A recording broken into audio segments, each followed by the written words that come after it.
Can I start off the interview the same way I started the last 2 times we've spoken on the phone by asking Tom, how is Mary Morello? She's good. She's actually in 82 Chicago. now? 85 now. 85, all right. And just untamable. She's it's always been very difficult for me to be the second most radical member of the Morello family, and Mary is still holding it down. She's in Chicago at a wedding right now. Pull the bed down in the studio, please.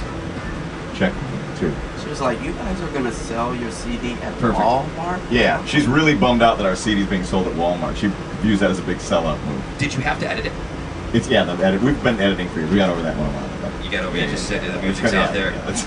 So she's doing well. She's doing great. She's doing great. Yeah, it's amazing. I'm building a. She actually lives. She lives next door to me in Los Angeles, and I'm building a studio in the basement of her house, and it's kind of like being in high school.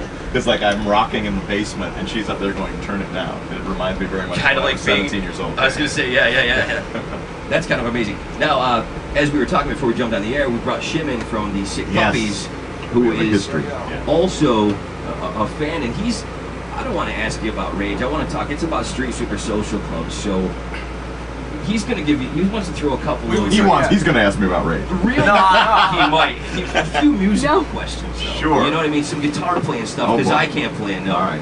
Yeah, I happen to play guitar. Oh. So well, the first thing I was going to ask you about was like you produced this record. That's correct. So like when you were in the studio working on it, I'm actually very interested because I know that you worked a lot with Andy Wallace. How many tricks did you learn from Andy Wallace that you incorporated on this record also? Well, Andy Wallace has mixed a couple of records of mine.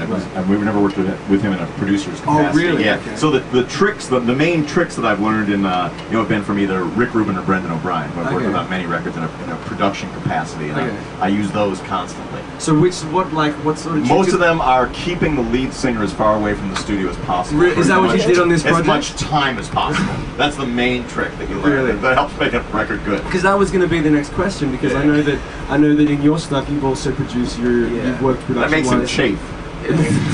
Let's give a little background on Boots here, quick too. You were the Coup. Yes. And then you got together with Tom. That's right.